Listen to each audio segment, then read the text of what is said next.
All right, I want to share with you a conversation that I had with uh, a potential client, okay, yesterday. And this has kind of been a recurring theme, especially with people who are above a certain age, let's say 30, 35, say 35 and above. Okay. So this guy has been following my channel for quite some time, and then he said, I would like to take your services and I would like to upgrade my profile. So whenever I have somebody who wants to take my service, I really like to understand what they want and why they want what they want, because there should be a reason. Okay, is it money? Is it a position of power? Is it not happy with the job? See, people only come to me when they are not happy. Otherwise, if life is perfect salary, perfect job, perfect everything, they don't need to come to me.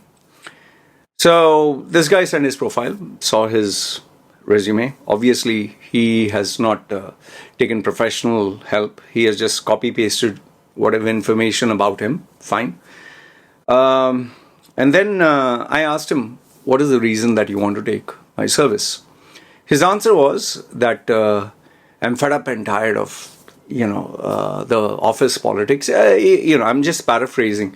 It seems that there was a promotion within the company, and they give it to somebody else. And obviously, when you're given, you're looked over and someone else is given, you're not very happy about it. It's like the fox who said these grapes are sour. That is why I wasn't able to get them. So you blame all other factors. So according to him, I'm paraphrasing, oh, there was politics, and this female, she didn't know much, and she doesn't know as much as me, she's not as good as me, but they give it to her, obviously because she's a cute hot, like she's attractive, and that is why the management gave it to her. I am the rightful candidate, and I've given so many years. And okay, he went on. Obviously, his side of the story, that is what his side is. But generally I'm pretty much a skeptic. I'm pretty much I don't buy into the stories. Like when a girl comes to me and tells me, oh, I love my boyfriend and he never loved me back. I gave him my heart, my soul, and he never treated me with respect. So obviously the guy is bad, she is good. But then, obviously, once you come to know people, you realize you're not so perfect, you're not so innocent. And the guy was not as bad as you claim to be. So I didn't tell this guy, but the way he was communicating to me itself was very unprofessional. I didn't tell him where, I didn't tell him how. It's not that he was a bad person. He just didn't know how to communicate professionally, which I didn't tell him, but I kept it back of my head. The mannerisms, the communication, the word selection that he was giving. And then obviously, he was blaming her, he was blaming everything else. And I could see his attitude, I could see his mindset, I could see where he was coming from. He was very bitter. And I knew for a fact that these are not the qualities that would give you a better position, a better salary, or success in life. Now, obviously, he wanted a big payday. He was, let's say, for example, I'm just giving for example, he was at $10,000.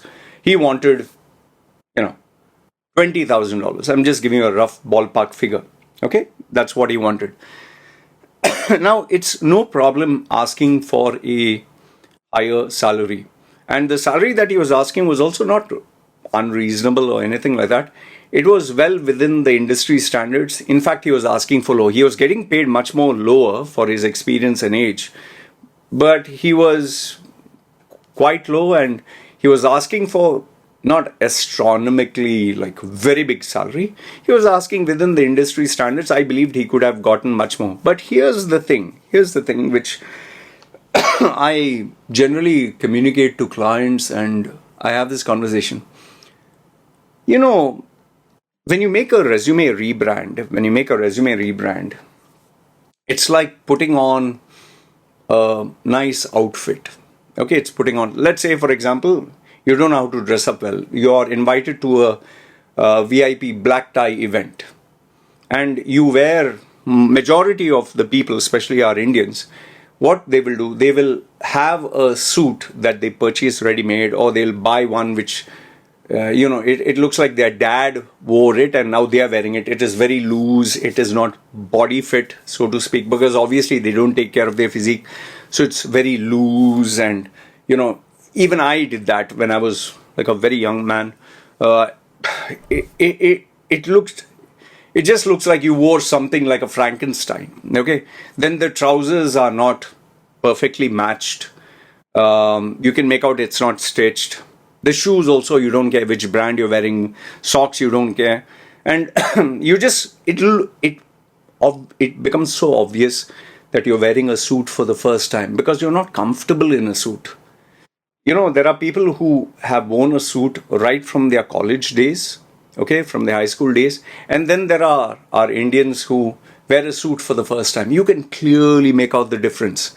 It's like eating a fork and knife. When you're eating with a fork and knife, you can make out someone who's eating for the first time versus someone who is used to eating with a fork and knife. And then you can also make out someone who has gone through etiquette classes and knows how to use them. Okay, they have been, they have gone through some of the creme de la creme institutes where they teach you, table manners, etiquettes. That's a different ball game altogether. So I tell people, when you make a resume through AI, Open AI or Chat GPT or whatever, it is like wearing a suit for the first time. It doesn't match your personality. And yeah, there are some, nowadays, because of the internet, people, okay, they get a perfect resume that makes them look like, wow, bombastic, they are the world's, they are God's gift to mankind, fine. At the interview, many of them, nowadays especially, they know how to give flowery answers. They know how to give amazing answers. Sir, work is everything to me. Until I achieve my target, I will not leave the office. I believe in results. They will give you all big positive talk, which is good. You're selling yourself, fine. Okay, so you got a good resume. You know how to nail the interview with perfect answers. Sir, you just tell me once. I will give my life. I will make sure that I achieve the target. Sir, time? What time? For me, work is worship. I will make sure that until the job is done, I don't go home. That's who I am. So you can give bombastic answers. It all sounds nice. But then, see, here's what people don't think. You have made a resume. You have created a resume which is wow. You have given answers which are mind-boggling, which are like wow, which are like, it's like trying to impress a girl with how much you love her. I'll bring the stars, the moon, I'll bring it at your feet. I will die for you. I'll bleed every day for you until you're happy. Okay, fine. But then, when the honeymoon phase is over, the initial sex, the excitement, the lust, oh, I love you, you love me, and all that. Then the day-to-day challenges set in, the routine sets in. You're not going to make love 24/7. You're not going to be, horny, lustful 24/7. No, you're going to come to the part where you have to go to work. You have to do routine stuff in the house. You have to pay the bills. You go to work, you come back tired. Your mood is off. You don't look all well dressed. You don't smell like amazing perfume. You're exhausted and you are not in a frame of mind to take shit, and you just want to, you don't even want to hug the person. You want privacy. Just don't touch me, please. That is what happens in the work life. Initially, you're this brand new kid on the block and everyone's like, wow, he's well dressed. Oh, he's smart. He's going to take over. But then they'll compare you to the previous guy. The standards that were met. And I've made this mistake in my life where I was bad-mouthing other people. Oh, they don't know how to perform. They aren't this. They don't know how to dress. They don't know how to talk. Because I thought no end of myself. But when I joined, yeah, my communication skills were better. I was more smart. But performance, results. I'll give you one specific example, and this happened with someone that I knew very closely. The guy he had employed was he was Arab. He was half Arab, like Lebanese or Syrian or whatever. So he spoke Arabic, he spoke English, he spoke Hindi. But he was always like coming like drunk and nasaled and didn't know how to speak fluently. He was Fadal Sheikh, Fadal. And, So for me, I thought I was more dynamic. I knew public speaking. I knew how to present myself. I knew how to make an impression. I challenged, I even told the person who was the employer, who knew me very well, for whatever number of hours he's working, I'll work 10 times more. Well, finally, he decided, okay, fine. I'll replace you. I'll take this guy. He'll take me. Initially, everyone were impressed. Everyone's like, wow, Loy has joined. He's an award-winning speaker. He has a personality. I had good muscles, good build. And initially everyone was nice. Everyone friendly. Filipinos, everyone, Hindi-speaking staff. Hey, hum log ka aadmi hai and all that. Fine. But once work started, that is where the problem started. The clients had massive egos. They had unrealistic targets and expectations. If they told you, I want you to come now, you are supposed to reach like maybe one day earlier. And I started finding all the nuts and bolts which I was not aware of. And very soon, like even if you deliver and keep the client happy, those clients were like, this is crap, this is nonsense, I'm not happy, I wanted more. Very soon I started to understand why this guy was so stressed out. And to my surprise, I used to think he was hardly working. He was actually working 24/7. He was on the call 24/7. He didn't have a life. While I used to go to the gym and girlfriends and all, I realized, man, this guy was working harder than me.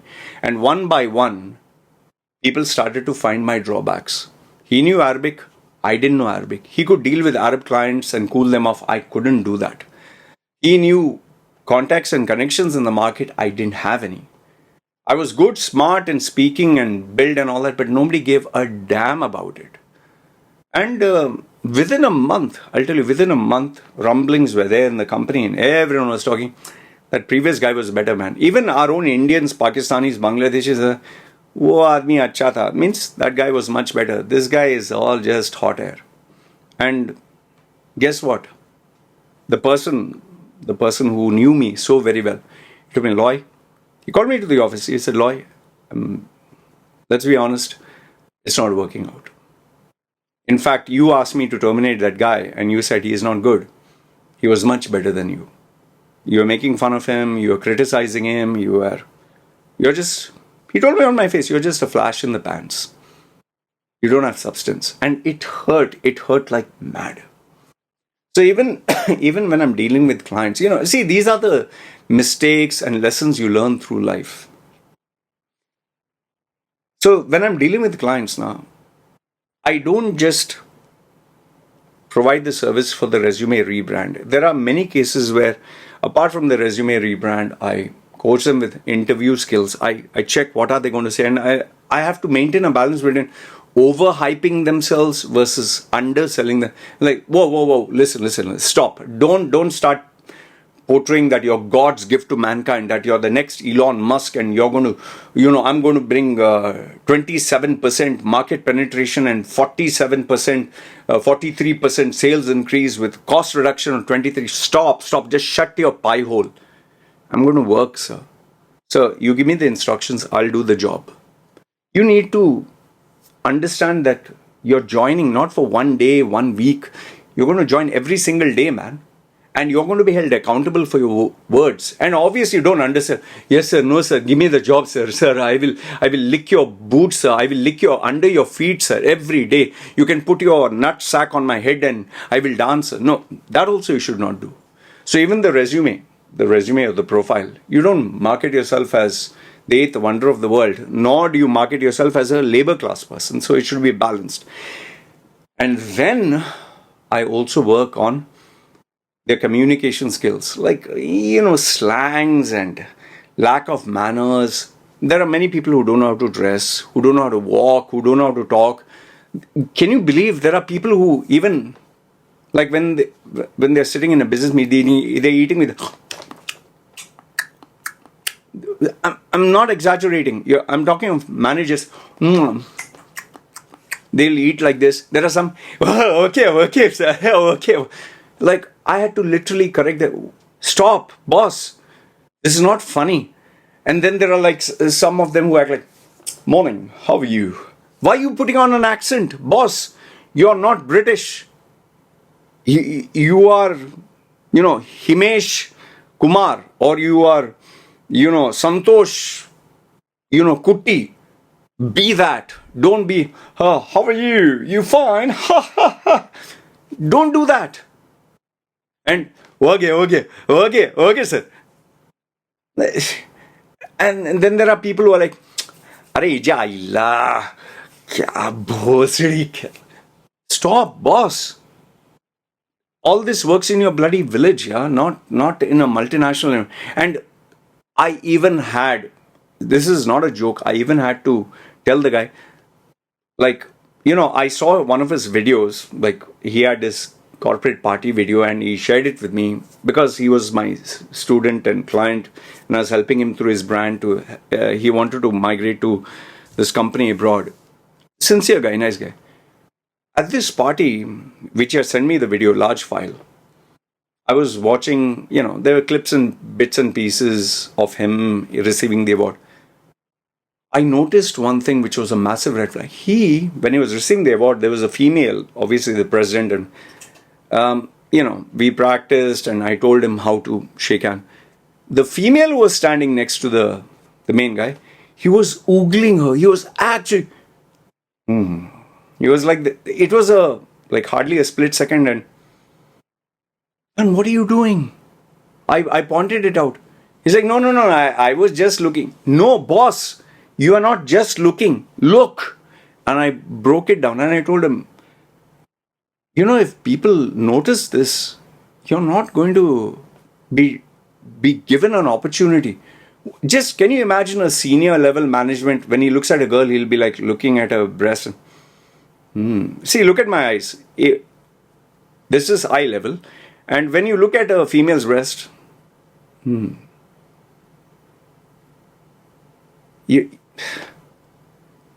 don't do that, boss. I literally had to train some people with this.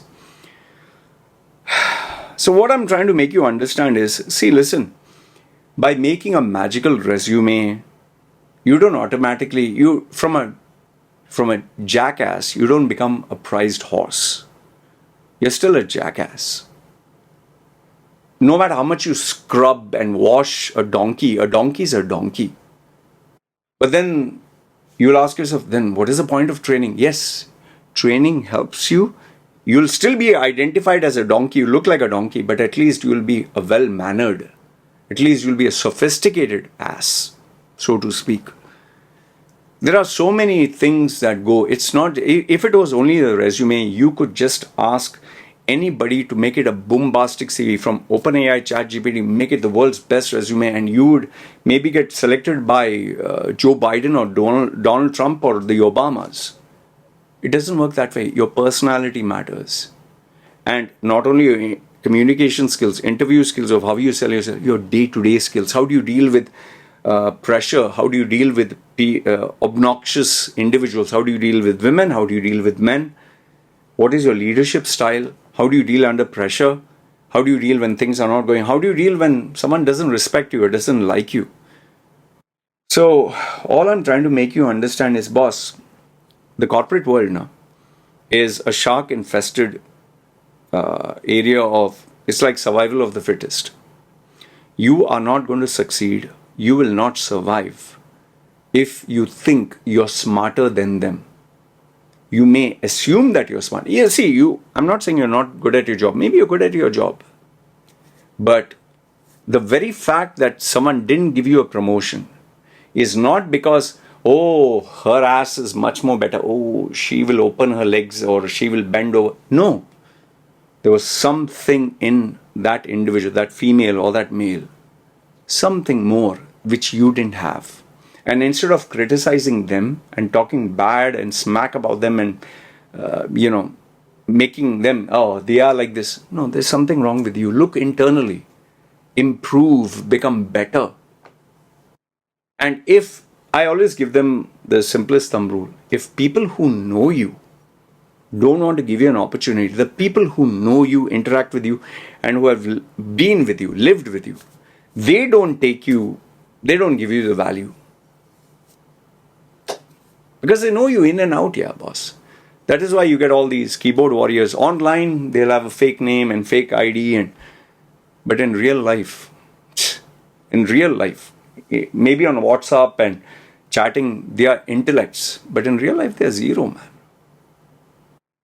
That's why nobody takes them seriously. Why do you think so many of them hide behind a fake name, a fake facade? You ask them their age, they'll never give you their age, they'll never give you their real identity. Because they know the minute they share this, they are exposed and nobody respects them. So, my sincere advice to you guys, yes, you need to work on your resume. Yes, you need to work on your interview skills. Yes, you need to work on your communication skills. But more than that, you need to work on your mindset, your manners, your behavior, your leadership skills. And that is why, mentoring is a long process. Coaching is a long-term process. It's not like a few days and bye-bye.